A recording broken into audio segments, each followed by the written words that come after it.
like a butterfly flapping his wings deep down into the forest, man. It's gonna cause a tree fall like 5,000 miles away, man. There ain't nobody seeing nobody. Man, see, like, you don't even know, man.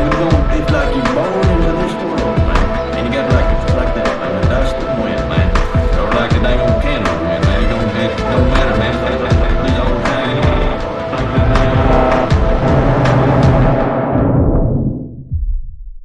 All right, Andrew Edwards, welcome back to the Jay Burden Show. How you doing, man? I'm great. Good to be back with you. So yeah, man, we are continuing our film review series. So we're reviewing the, I guess you would say, supernatural neo-noir erotic thriller, Angel Heart. For a little bit of context, this is a movie you love, but I got this recommendation off of someone's post to Twitter. I don't remember who, but I had kind of an empty afternoon for some recordings. And so I saw this and I was like, you know what? I'll watch that. Maybe it'd make a good episode. I had quite literally no expectations for this film whatsoever. Saw someone post about it, never heard of it. 30 seconds later, I've started the film. And let me tell you, man, I don't know what my expectations were. They certainly weren't this. I felt my brain break in half in this film. Truly, truly excellent. It is in the my sort of favorite subgenre, which is films about the American Deep South, which are deeply terrifying and yet still true to the source material. So if you love that aspect of True Detective, there's a lot of Angel Heart in True Detective. You'll definitely pick up on some certain things.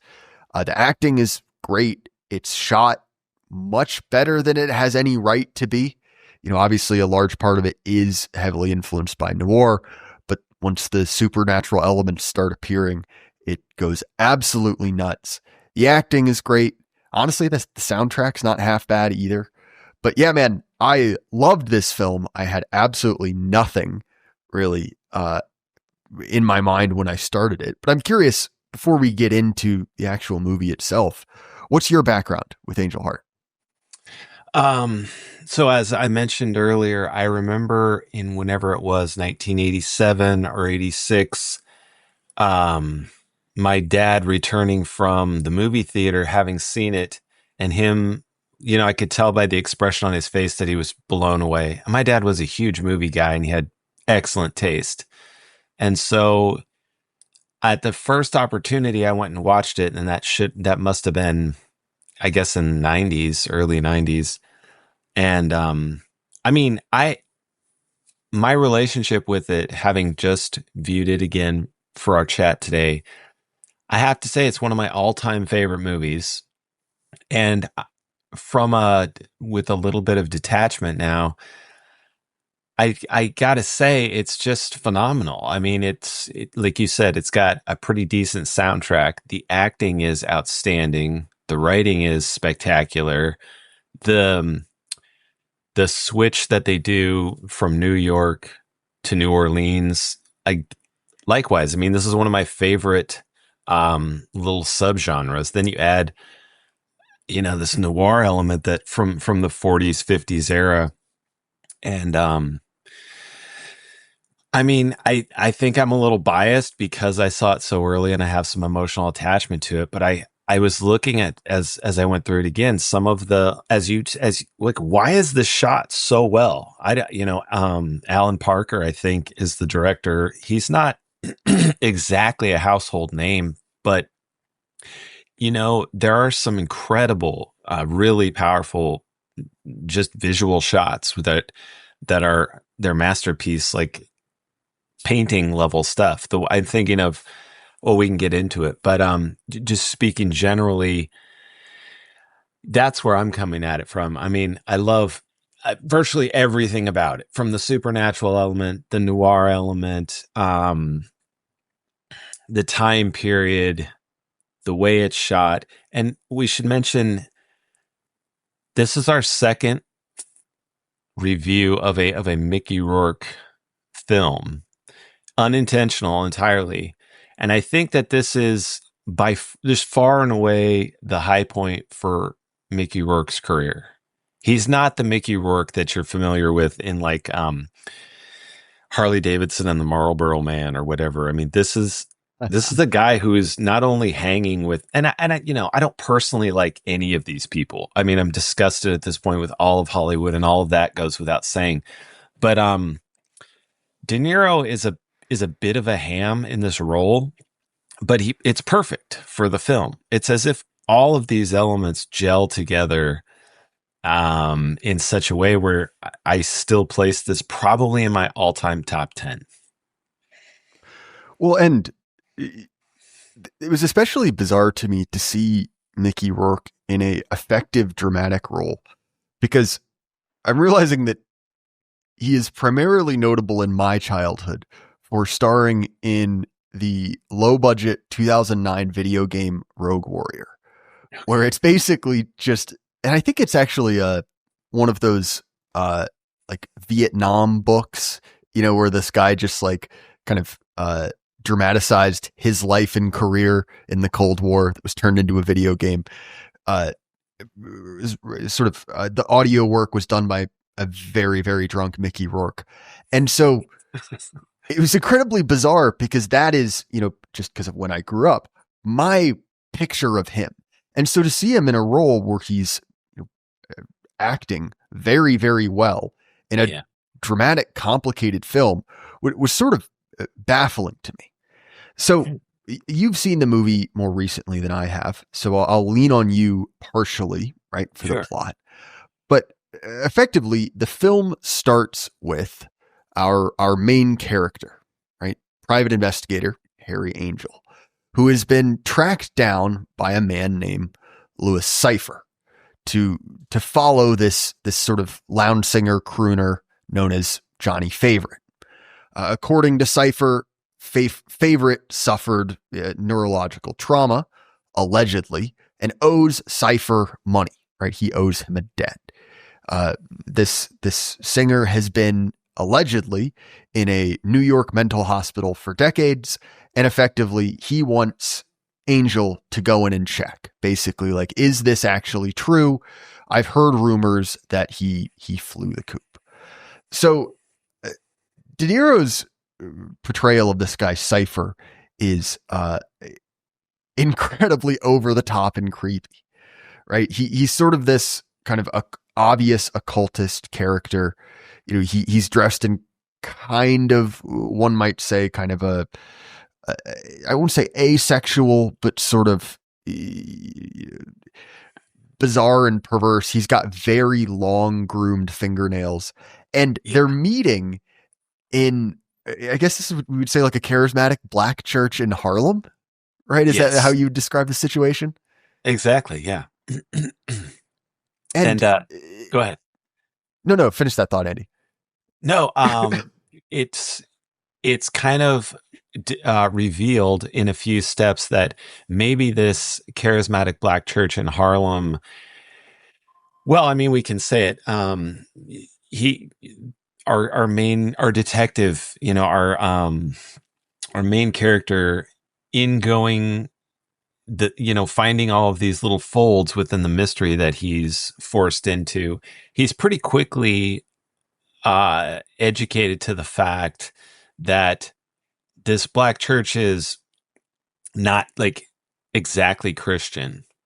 And of course, as the movie goes on, this voodoo element is brought to the forefront. But I find I think if you're coming at this with like I did when I first saw it as a kid, basically, this might strike you as very odd. But in fact, my understanding, I'm no expert, but voodoo does actually have, it's kind of a syncretic thing where it's pulling elements from other religions, and in this case, Christianity. So yeah, he finds himself with this in this spectacular kind of setting, and with Winesap, the lawyer who's been contracted by our De Niro character. And I forget that guy's name as an actor who plays Winesap. He goes on and he's like a pretty recognizable character actor, but he is extremely creepy. The way he handles himself, and it just sets this tone right out of the gate that we're not dealing with, like normal kind of genteel society. Something else has happened. So pretty early in the movie, it's revealed that there's this voodoo element. But I didn't mean to go off that long. Please. Well, and I might have the specifics on this slightly wrong, but doesn't he walk through a crime scene on his his sort of journey to meet him? Like there is allegedly, what we're seeing is sort of a funeral, and this is, or a memorial service, and this is the weird thing. It's sort of surreal because allegedly one of the parishioners' husbands has shot himself, and as he's sort of walking up this sort of atrium, and the church is in the bottom, he walks past and looks in, and he sees this body, brains blown out, and there's a dark figure wrapped in black cloth next to the body, something we will see as a repeated motif. I'm glad you brought up the voodoo element, because that's throughout the entire film. Obviously, as we go into New Orleans, but I think it's particularly interesting that the symbology in this is very dark. So you see a lot of traditional voodoo symbols. This will come up later again as well, but also a lot of that is mixed with Christian symbology, right? Like you'll see a cross with a bunch of different nails nailed onto it, right? Which, if you know anything about voodoo, is a particularly potent symbol. It honestly reminded me, the way you described it, of what you see in Central and South America with these kind of narco cults, right? Mixing elements of native religion, sort of like Yoruba and other things from the Caribbean and from Africa, and also Catholicism kind of all at once. And the film does not opine on that, but it is an interesting detail nonetheless. I agree. It's super interesting. And I'm glad you mentioned motifs, because one thing this movie does so well, and again, watching it, I remembered these images. There's a couple of things, and one of them is this ascending and descending stairs or ladders or elevators, going up, going down, and then there's this weird crone woman figure who's only revealed at the very, very end of the film, but it's odd, right? You can't help but realize as the viewer, like, this is extraordinary. This is, supernatural. There's something bizarre happening with this cloaked, kind of thin, and as well, in I'm no expert again, but in the cartel kind of, Santeria death magic thing they do, I believe that they call her the skinny one or something like that, which is, this movie was made like 35 years ago, something like that, 40 years ago. And it's interesting that this woman, this figure, she's very thin and super creepy. But back to the motif idea, the fan is another one. Where it's not again, it's like really close to over the top, but it's just about pitch perfect, in my opinion, where you have the classic black and white, where your light is penetrating shadow, or shadow is overlaid onto light. And Alan Parker does this repeatedly with this fan. I'm not entirely sure what the deep symbolism of the electric fan is, but it's constantly there, and it does its job of imparting at the visual level that we're in Noirville, and it's amazing. But this the character of, Rourke's character, Harold Angel, at the end of the film, there's a sense, tell me if I'm wrong here, and then maybe we can jump back to the kind of linear aspect of the plot. There's a sense that he's fractured, and time is not playing quite the right way. He's having something like, and there's this talk about shell shock being an element, which is what they called like PTSD back in the 40s and 50s. One of these, and these images start to roll out real early, and one of them is the fan, and one of them is the elevator.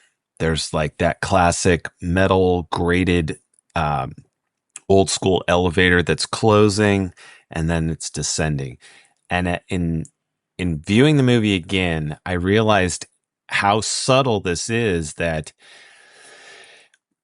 and I don't want to give out the spoilers too early, of course, but the whole film is that's where I'm looking at it and like, dude, this is a masterpiece. It's so subtle, and so while the visuals are sometimes over the top and some of the acting is a little hammy, in terms of an object of art like a construction, this is a overlooked masterpiece even at that level, because it never hit me until this viewing how that internal fractured narrative aspect of Harry Angel is playing out from the beginning all the way to the end, and it's totally coherent. Does that make sense? Well, you see that as well with the location, right? That you have this incredible, like, just even the way the film looks from, New York, which is shot very much like a traditional noir.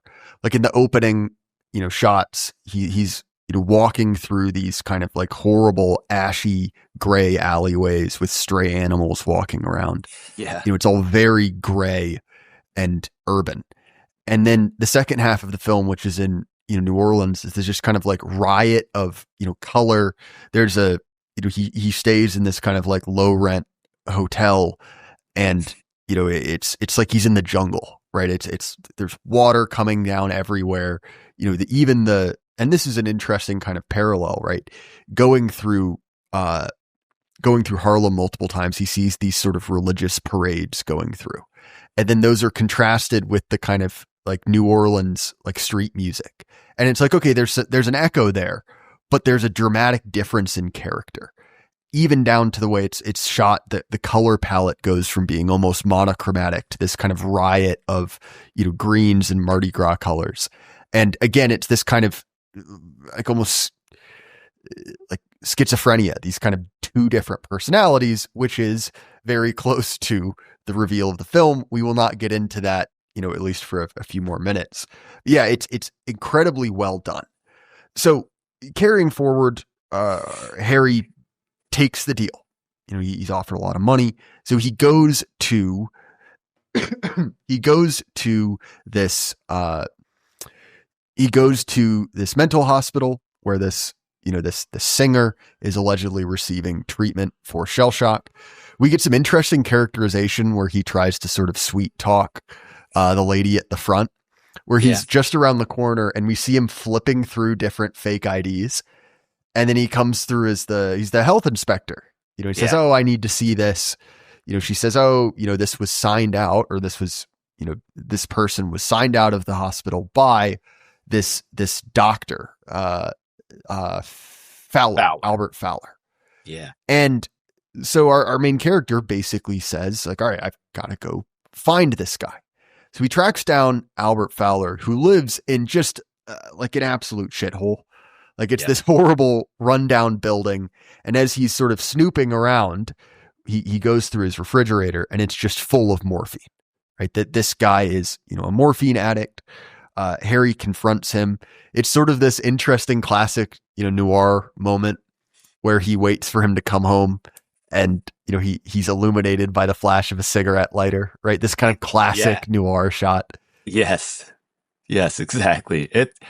And he establishes in that scene, like, he's kind of a tough guy and he's super experienced, even though, we're not really told maybe why. Like, was a lot of times you have the former cop backstory. Like I learned about the seedy underside of things from being a cop or whatever. We don't really know that, but Rourke, Rourke, forgive me if I digress a bit, but I think this is one of my favorite aspects of this film. So on the one hand, he's he's experienced with the underside of the world. He can handle all of the kind of mental convolutions of the junkie and apply physical pressure and maybe even beat him up a little bit if need be.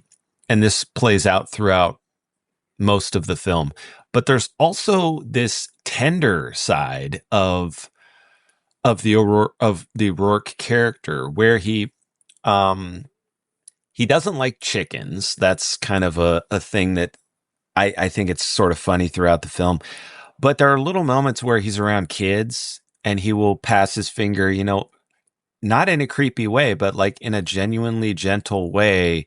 And maybe this is less about the characterization of our hero and more about Alan Parker or something like that. But I didn't notice this the first time through. And there are a couple moments like that, even with the doctor as he's roughing him up. He's kind of gentle in some ways. It's as if he has this very intimate understanding of I don't know, degenerative sort of states or what, but it plays out. Did you pick up on that at all?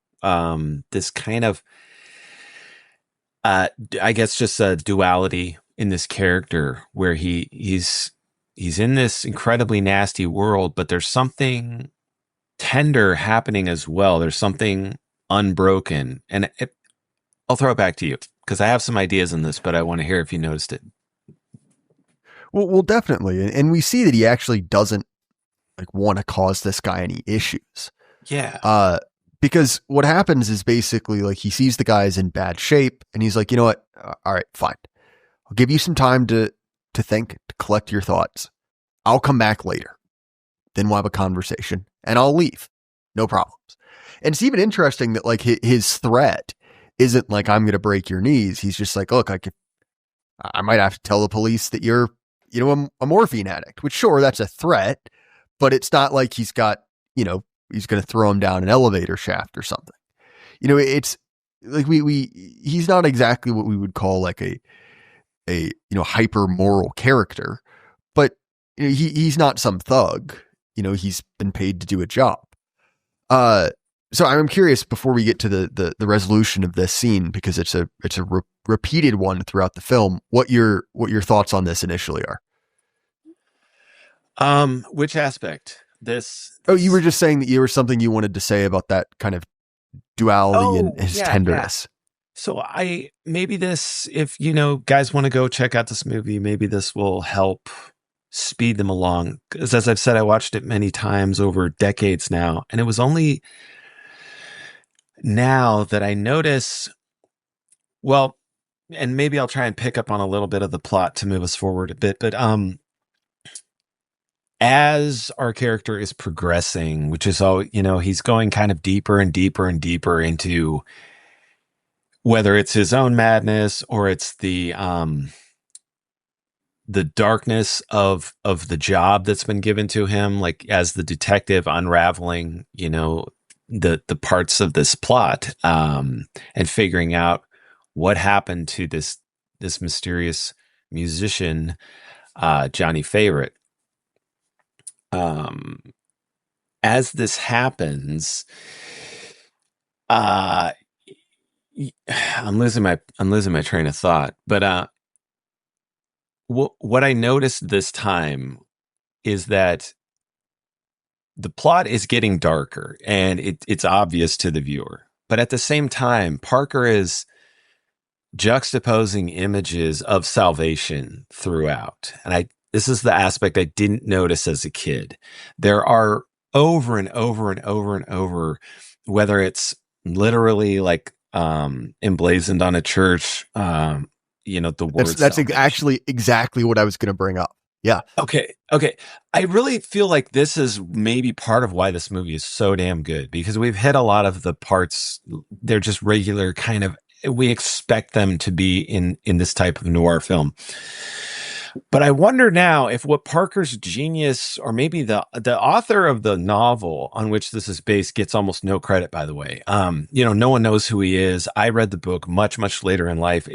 His name is like Horchberg or something like that. And apparently he died 2016 or so in Livingston, Montana. And I didn't hear about that. I hope he did well, because the book was really pretty darn good too. Maybe not as good as the movie, maybe, who knows. But back to the point, what Parker has done is sort of add this tension visually and maybe at the subliminal sort of levels, where it seems now that while our character is on a track to hell. I mean, that's just what it is. He's on a night train to hell.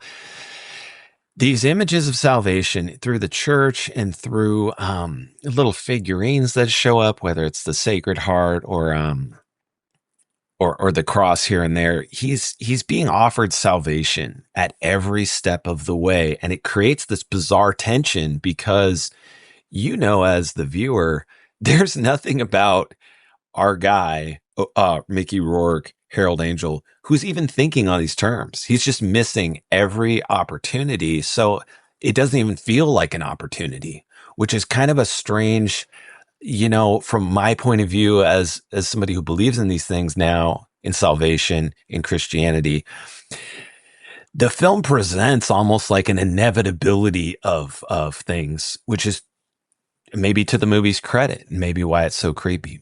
I'll throw it back to you. Well, and this is actually really the first extremely explicit moment of this. After he has, left the doctor, said, "Hey, you need some time to clean up." We see him walking through this kind of like horrible snowy street, and there's a church, like an old rundown church that says salvation on it. And he hears a sort of ghostly voice yelling, "Harry, Johnny, Harry," like over and over again. So he looks in the church. He doesn't walk in. He's just standing in the doorway. And there are two nuns there. They look up at him. And when he looks in, he sees this kind of recurring motif of the kind of rickety old elevator opening its doors. Yeah. And he turns around and leaves. So literally he is being offered salvation and he refuses. Right. Going back to another recurring motif, when he returns to speak with the doctor, he's been killed, shot through the eye. We see Harry really quickly understand what's going on. He goes around wiping up all of the places where his fingerprints have been left at the scene. Obviously, that would be very suspicious. He's the last person to have seen him. They got into a physical altercation. So he returns back to Cypher. They meet at a diner. He says, "Here's what I found out. That this doctor, falsified the records. He hasn't been, the singer hasn't been there in 10 years, but I'm done. There's already a body connected to this. I don't want to be involved. It's quite simply not something I want to be, continually involved with." And Cypher basically drops $5,000. He says, which, at the time was quite a lot of money, and says, "Look, like, you're going to see this through." So again, he is not only, he rejected salvation, but he has accepted the deal, right? This is very much a Faustian story, quite literally, although you're getting it told in a way that I won't spoil, but the order of it's a little different than what you may be expecting. And so he continues on with the investigation. The next, I guess, chapter of this is we find out that Favorite had a wealthy fiancée named Margaret Krusemark. That's her name, right? Who's sort of this southern heiress who's interested in the occult, based out of Louisiana, and allegedly also had a secret love affair with a woman named Evangeline Proudfoot. So this is where we begin the transition to New Orleans. The last parts of this investigation in New York involve him finding the band members of this old kind of crooner act. There's a very funny, again, this scene does not have to be as funny, scene shot on the beach in New York in like the middle of March or something. It's miserable. And, it's this old, like a kind of fat guy sitting on the beach with like this very weird, like, I guess you'd say like sunbathing equipment. It's this sort of like nose shield.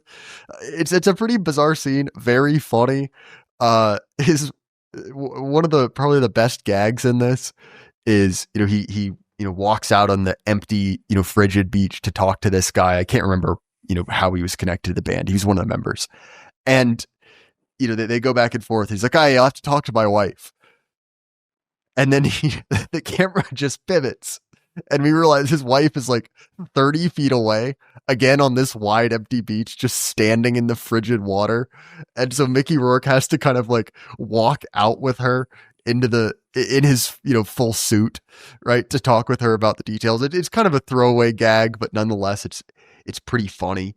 Now, what's interesting is that Harry goes back to the same kind of, I guess you'd say, church or like assembly room before, and he's just sort of looking around and is attacked by two men. But before he sort of walks up to this same shrouded figure. Do you remember what I'm talking about, Andy? Yes, absolutely. I remember. So what do you make of that scene? Well, I'm not entirely sure. It seems like, from a motivational standpoint, he's having doubts maybe about what he's getting into. Rourke is starting to wonder, like, what exactly did I see up there with this blood stain that we mentioned earlier on the wall, and this woman kind of cleaning the blood off the wall before he ever makes contact with his employer, Louis Seifier. And I think maybe, he's going back to investigate that.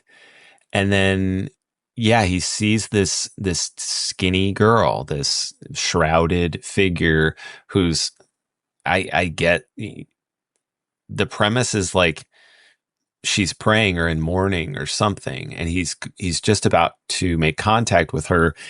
And then he's assaulted by these two guys.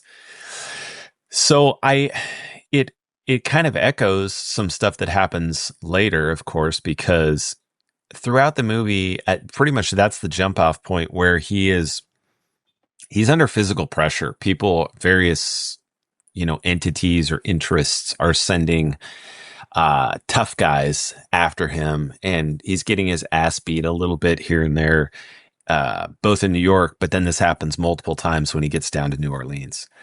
So I'm not entirely sure, other than to say it does its work again to like set a sense that time and space are not entirely, it doesn't view like this. It's not a time travel movie or anything like that, but there are enough echoes back and forth where in thinking about it like we are now, you realize either Parker or the novelist has done some work to like tie things together very nicely. That's the level that I kind of view it as. Well, and it's a great scene shot wise, because again, we see this dramatic shot of him walking up the stairs, the bars kind of opening to either side.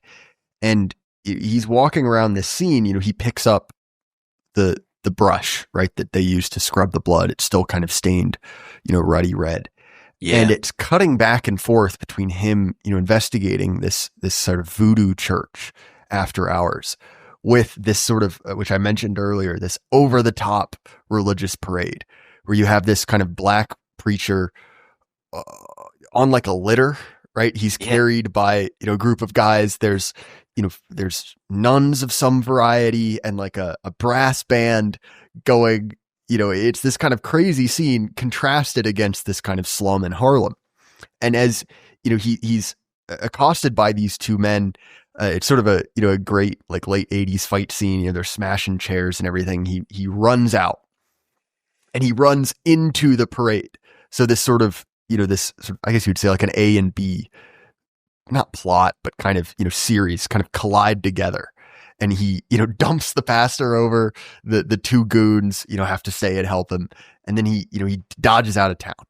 But, kind of an interesting moment there. There's some other characterization of, Mickey Rourke that we get. We find out that he's sort of a ladies' man, right? He was able to get a lot of this information by sleeping with, someone who worked at City Hall. There's a really minor moment walking into this scene where he sees this Puerto Rican girl getting dropped off by her boyfriend. Yeah. And it's basically implied they're also sleeping together. So, he's sort of a tomcat. But as we go to New Orleans, it's really a dramatic change because he's chasing after obviously this character, Evangeline Proudfoot, but excuse me, he meets with Margaret Cruzmar, right? Who's this very wealthy woman. He goes to her sort of swanky New Orleans magic shop, right? It's very clearly upscale. She's an older woman, still very attractive, but clearly kind of, past her prime.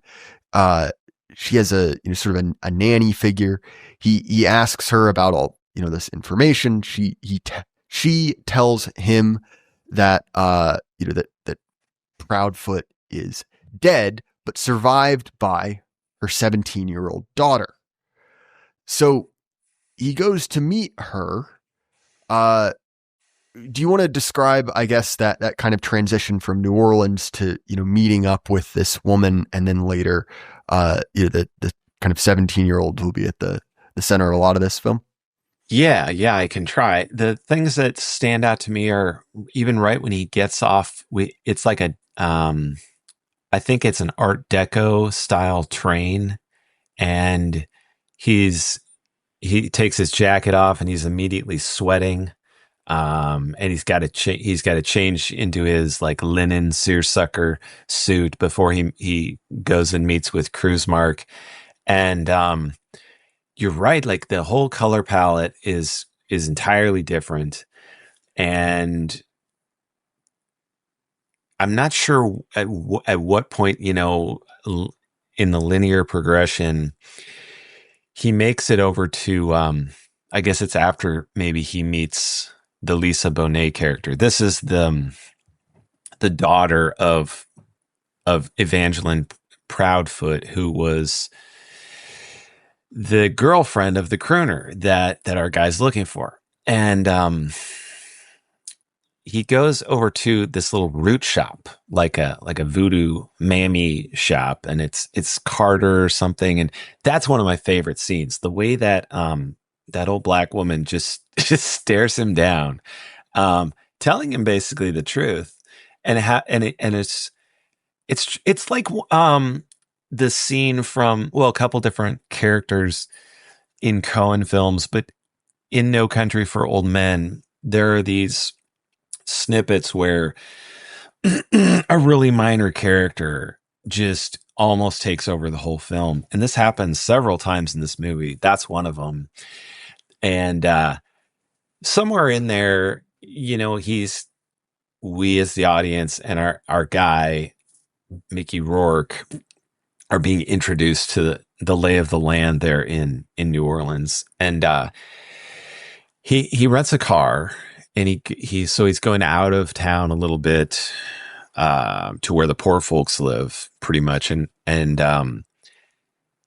he tracks her down, and she's this 17-year-old sex bomb. I mean, I remember. So this is another aspect of, I was around and like cognizant of sexuality and whatnot when Lisa Bonet kind of hit the scene. And it's hard to translate now because it's just way more common. But she was like, um, she was in the Cosby Show, as I recall, and this was a super popular show. I might have this wrong, but beautiful face, and you know, not really up to that point in her career. I don't think she'd just done the overt sexuality thing, but this is like, how do you can't emphasize enough how this is just oozing off of the screen when she's introduced.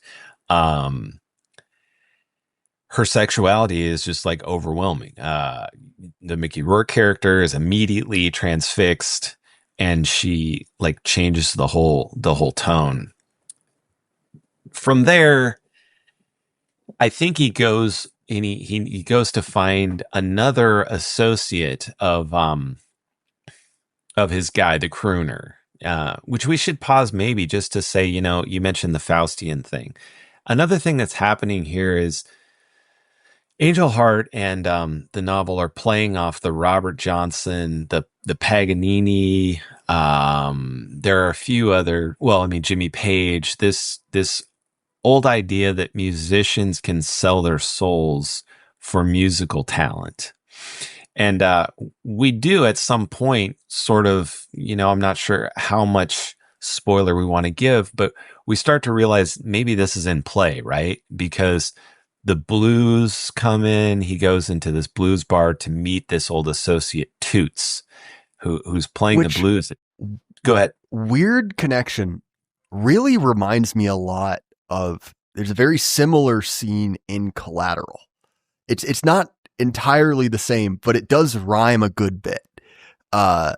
When Tom Cruise's character, I can't remember who, goes into a blues bar and ends up killing a very similar figure to Toot Sweet.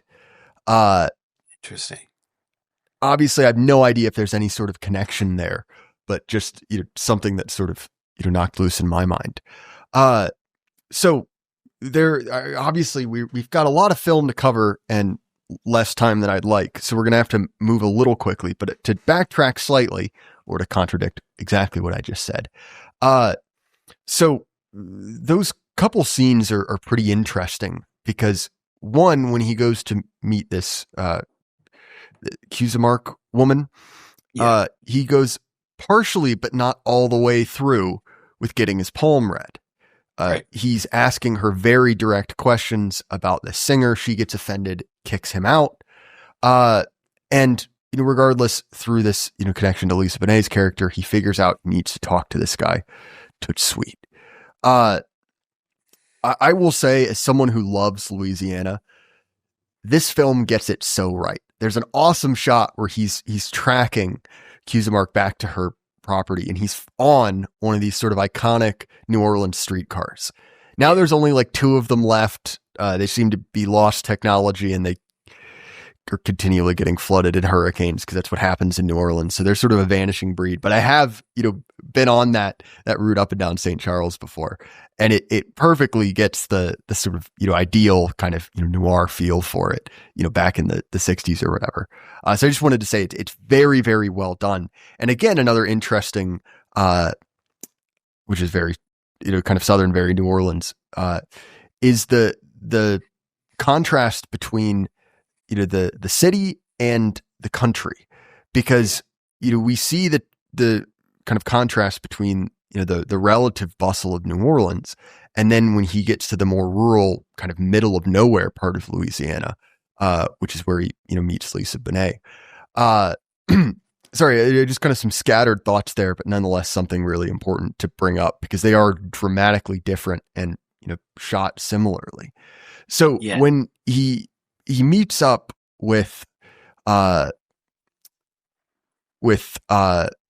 Toots, he basically refers him back to Margaret, right?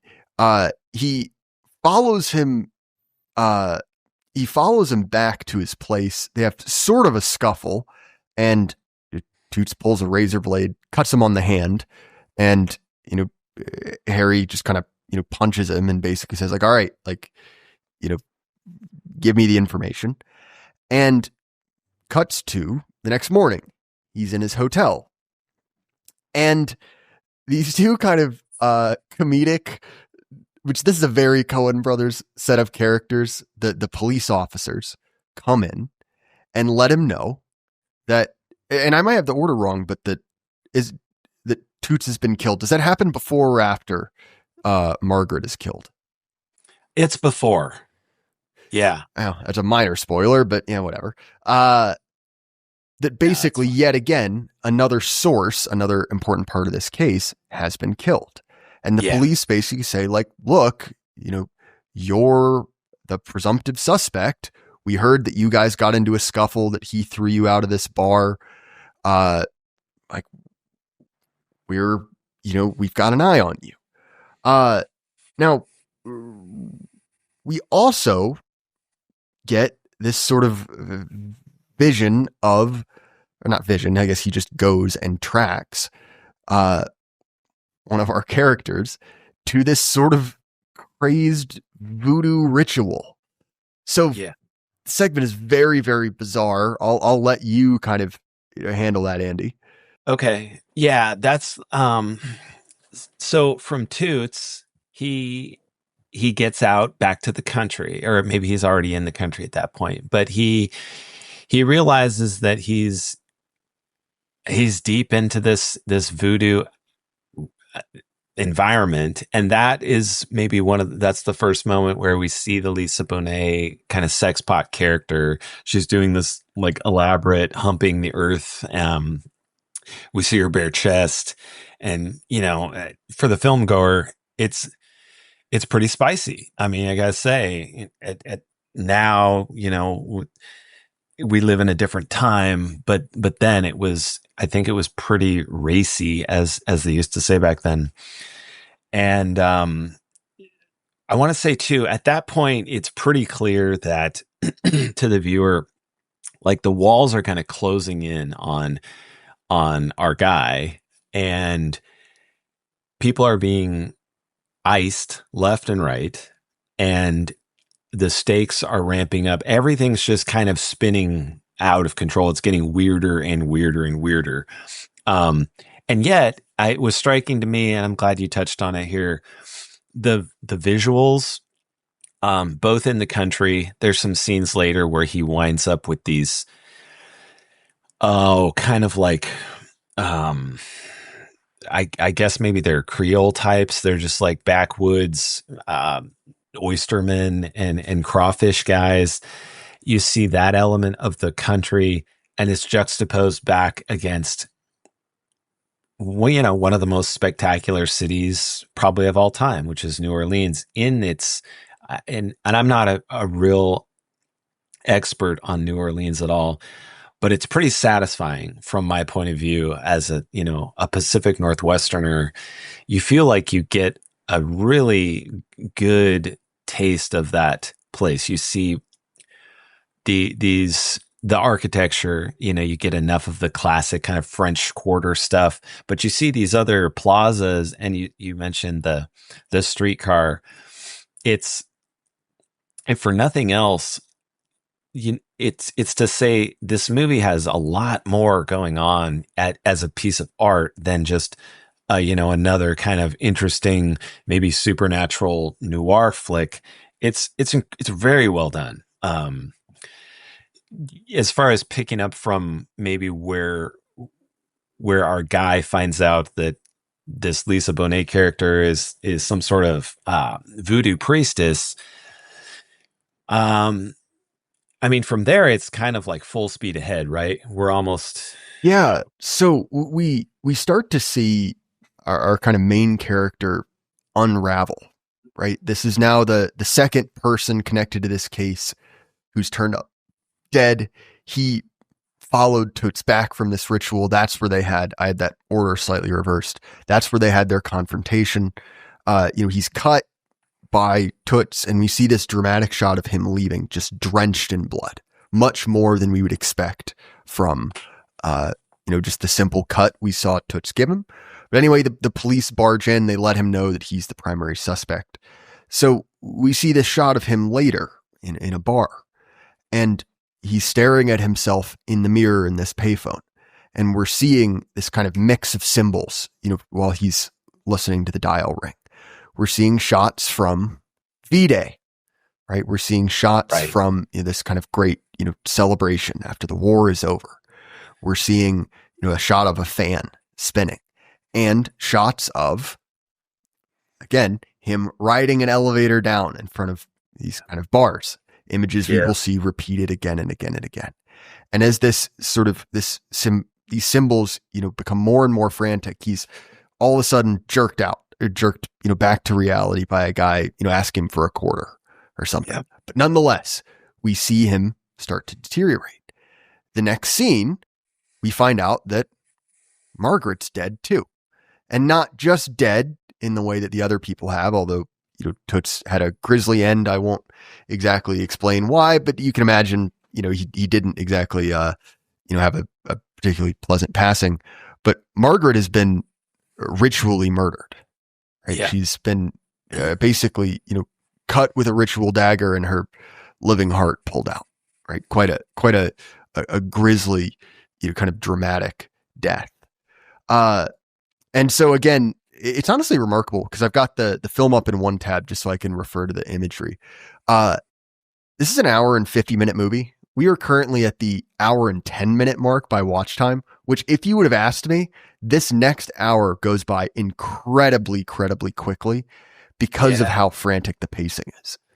I didn't realize that's the case. It is like that, right? Like it just, the film is so brilliantly executed from the technical level that, I mean, that's why I said, I was laying in bed thinking about it and I was like, is there even a single shot that I would stretch or change? Because the viewer has been led up to that point and it's like the last hour just evaporates in 10, 15 minutes. Things move so quickly and they're so consistent with the logic of the film up to that point. So we're going to have to move a little bit more quickly. After he finds out that Margaret is dead, he again leaves the scene of the crime. He goes back to find more information kind of in the country again. We see this sort of very true detective sort of open air revival baptism going on. And while he's poking around, he's assaulted by a group of men. They threaten him with a dog, and he meets back up with this woman, Epiphany, this 17-year-old, and they talk a little bit more. Then he meets back up with Cypher, and this is incredibly kind of creepy scene. They meet up. They're in a kind of church. This is sort of a classic, Hollywood shot where there's sort of a service going on, but still we're, having this full discussion kind of in the back. And, the menace is just off the charts, right? This kind of creepy, creepy kind of, occultist character, really putting the screws on him, basically saying like, you can't back out now. You've got to keep going. And, Cypher's telling him like, oh, there's 3 bodies. Are you sure that this isn't, something that you're involved in? And then Epiphany ends up back at, this is the next scene, ends up back at Mickey Rourke's place. The two of them share a drink. They go to bed together and the scene goes absolutely nuts from there. So, Andy, I'll let you handle this one. Okay.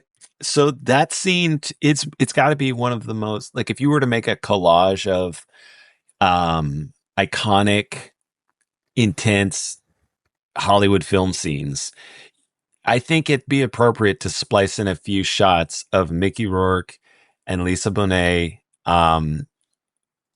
in New Orleans in this completely humid, sweaty environment, getting down to this. I think it's like an old jazz standard song it starts out with, and it isn't terribly graphic or anything in terms of the sexuality, but it goes from pretty tame to pretty intense to, as you say, like absolutely mind-boggling what's happening in the space of like a minute or maybe 2 minutes. I forget how long it stretched out.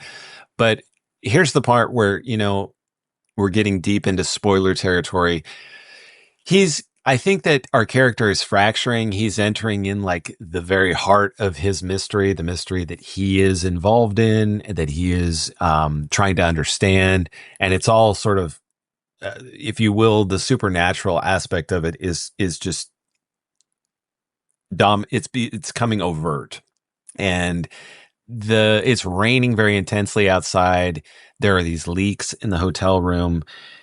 He's trying to catch them in these buckets, and this becomes like a deluge where the whole room is just water is streaming down the wall, and the two characters on the bed are just completely soaked.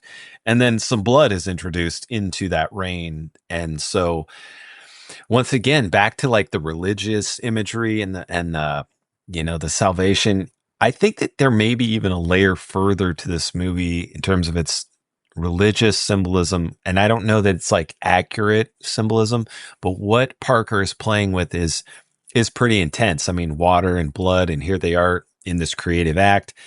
I'll leave it up to you, Jay, how much you want to give away to our listeners in terms of the relationship between the Lisa Bonet character and the detective. But it's like, in some ways, you're hitting a couple of crescendos in that we talked about this last like 45 minutes of the film. You're hitting like explosions, boom, boom, boom, boom, and they come in such rapid succession where the plot is just filling in its expectations that it's hard to keep up with, honestly, and remember like how it presents. Certainly. And this scene is bonkers, like absolutely wild. Yeah, and that shit. It sort of starts off kind of how you'd expect. As you mentioned, there's the kind of water element, and as it builds, we see a couple things, which is one, it's sort of cutting between, as it builds in intensity, images of this kind of like hellish orgy, where there is right, yeah, kind of blood and sex, and you're not entirely sure where one begins and the other ends. Yeah. Also, we see their faces now in these kind of like gruesome grimaces of pain. Yeah. And the blood begins first as sort of a tinge to the water, and then it goes to full on slasher movie level. And as it sort of begins to coat the walls, we see again this repeated image of this skinny crone-like figure scrubbing the walls, right? Echoing what we saw at the very beginning, right? With the suicide. And it builds to a crescendo, and then it's the next morning. Right? Yeah, cuts. Don't really know what happened. So we're an hour in. We have avoided spoilers. No more. Watch this movie. It's not for the faint of heart. It's very, very good. However, we really can't wrap up the film without discussing the spoilers here. This is it. If you don't want to have it spoiled, log out, watch the film. It's not hard to find. But from now on, we just have to discuss it. Like, there's really no way around it at this point. But you got an hour, right? That's not too bad as far as spoiler-free content goes. So, again, this scene kind of resolves. And the next morning, the two cops show up again, right? The kind of, obscenely overweight, kind of New Orleans detective, which is kind of like seersucker suit and, comedically, short tie. They come up to tell him like, hey, look, apparently this Margaret woman has shown up dead as well. Yeah. Right? Like, we've arrested people for way less. So point is, like, the eye of the law is upon him. We also, somewhat later, as he's, kind of walking around, we see that he is still under observation from these kind of like, a punitive person would say, kind of like white trash toughs, right? Yeah. So he's running away from them. We see they actually try and, shoot him, so he's still kind of running away, but he's still devoted to this case. So he ends up at this kind of, low rent horse race where Margaret's father is, right? Again, looking for more context, right? So he meets up with her father at the at the horse race. They go back to this kind of, again, gumbo shack, right? And which again, I'm gonna be honest, I just kind of love. Yeah, it's amazing. So basically, Krusemark, the elder, reveals that Margaret helped Johnny Favorite leave the hospital. He claims, and we find out this is true, that Favorite sold his soul to Satan in exchange for stardom, but sought to, get out of the bargain. So in 1943, they kidnapped a soldier, performed a ritual on him, ate his still beating heart, in order to hide from the devil, right? To basically sort of transfer the debt. Harry has a panic attack because he's sort of starting to realize what this means. And when he returns, Krusemark is dead. He's drowned in the gumbo. As he goes back to Margaret's home, he finds a clue to this soldier's identity. Dog tags with his name stamped on them. So Sefer, however you say his name, shows up, and Angel realizes this is the devil, and he's back to claim what's his, Favorite's soul. And Cypher basically tells him, not only are you Johnny Favorite, but you killed Fowler, you killed Toots, you killed the Krusemarks, and Epiphany. Because when Angel afterwards, again in a kind of fugue state, returns, the police found Epiphany brutally murdered, and the victim of other violence as well, wearing Angel's dog tags. And Angel reveals that Epiphany was his daughter, or a detective basically tells him, you'll burn. And Angel says, I know, in hell. And during the end credits, right, we watch Angel standing inside this kind of iconic elevator, just descending forever. Yeah. And yeah, it's grim. It's real grim.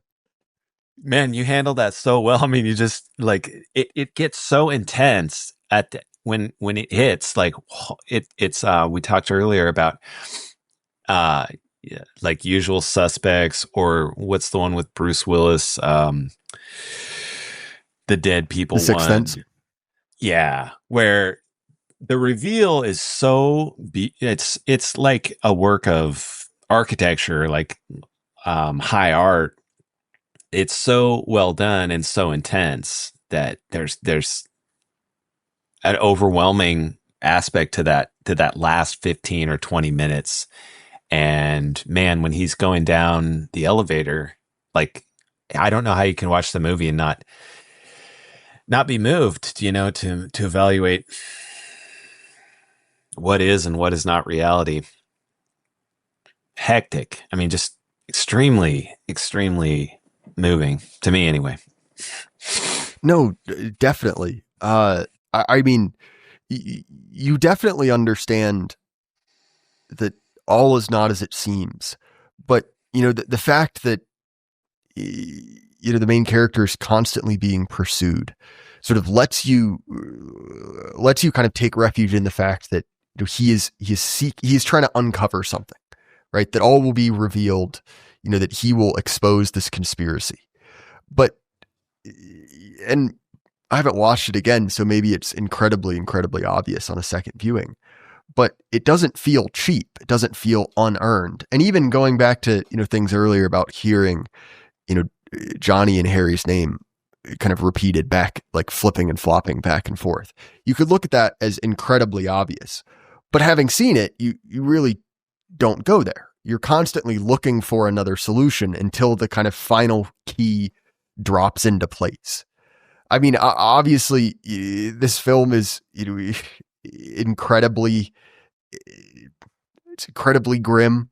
One of the things we haven't mentioned, right, is that Epiphany has this 3-year-old child, the Right. identity of which is not known.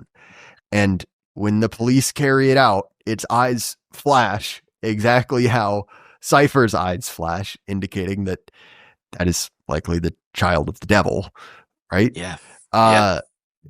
It's an incredibly grim film. I mean, we again have this repeated motif of, Johnny, Harry, whichever one you want to call them, repeatedly refusing salvation, right? Refusing forgiveness. And so he is damned, right? That is the conclusion to this film. It's an incredibly dark ending for kind of a Hollywood film. You're expecting there to be some kind of silver lining or a way out. And as presented, it's an incredibly fatalistic film. Yeah.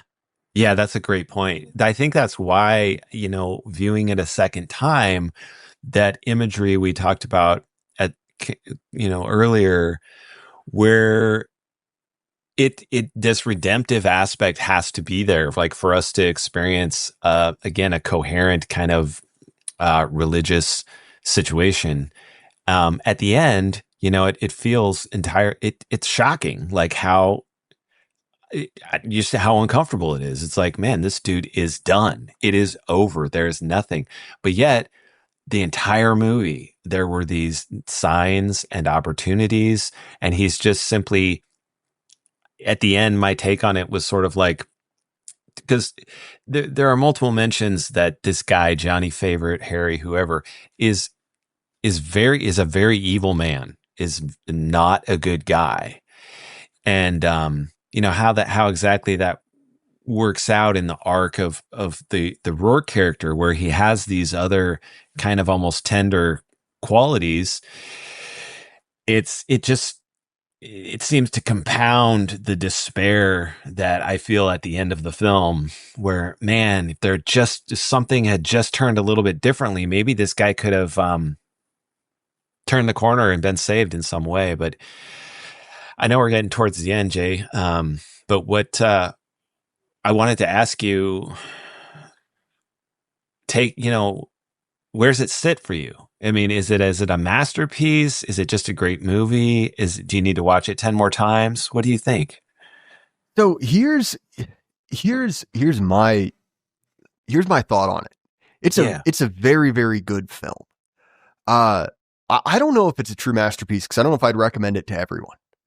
Right. And it fits into a category of art I tend to enjoy, which is extremely specific in films or books, right?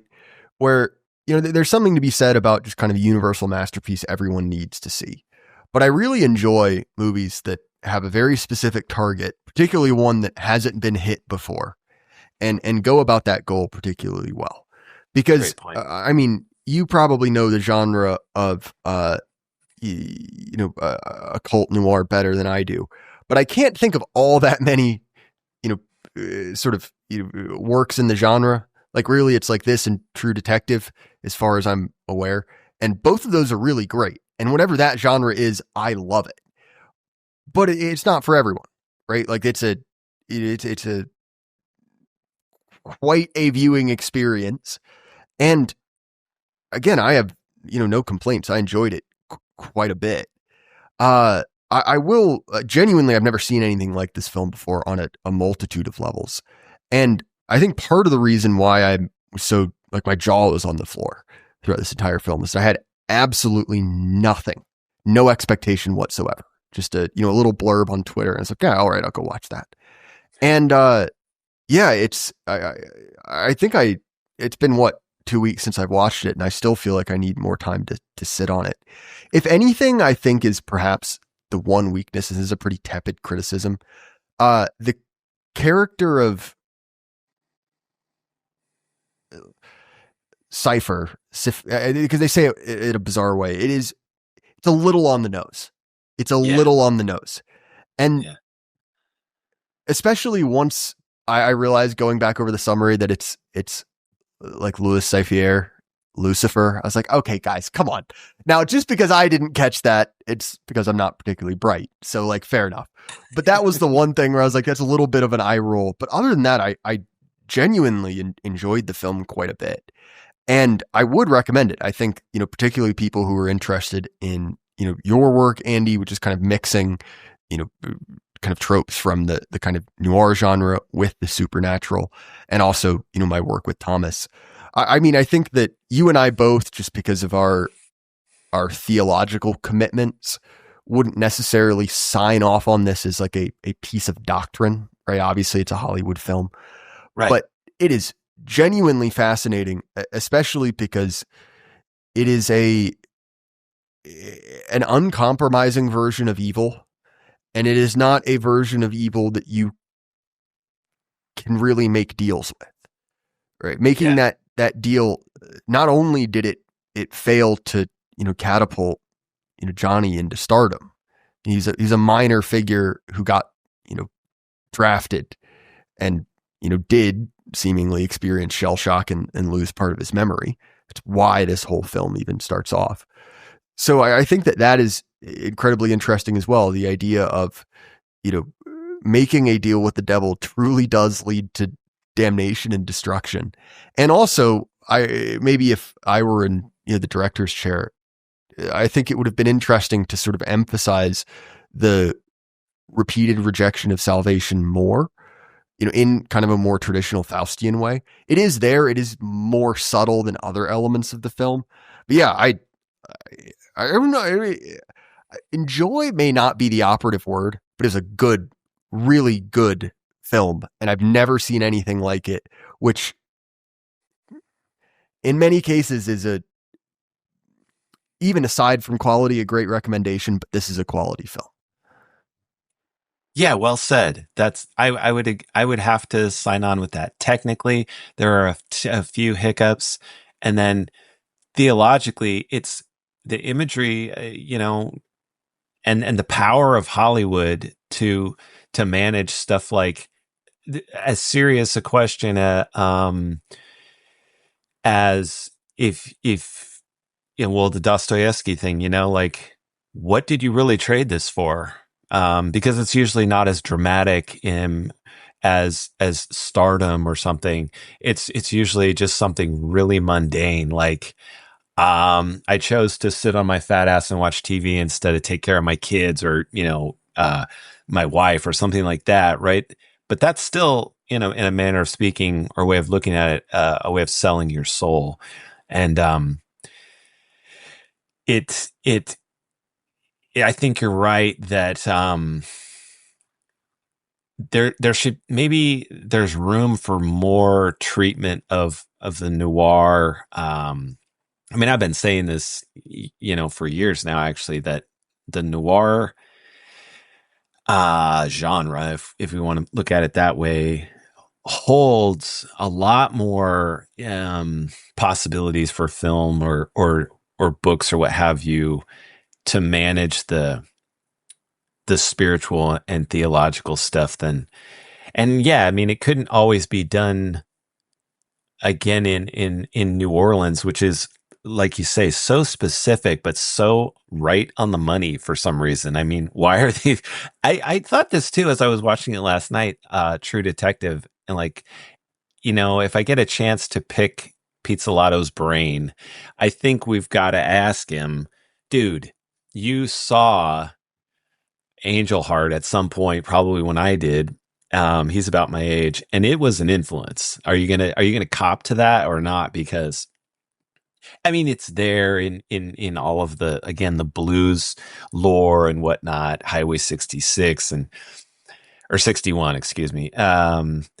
But he saw that film, and that had to been an influence on him. And I agree. There's something about that setup, coming from up north, going into the south, and then winding up in this incredibly colorful environment, and these elements being juxtaposed, evil, good, beauty, lust, goodness, it's all there.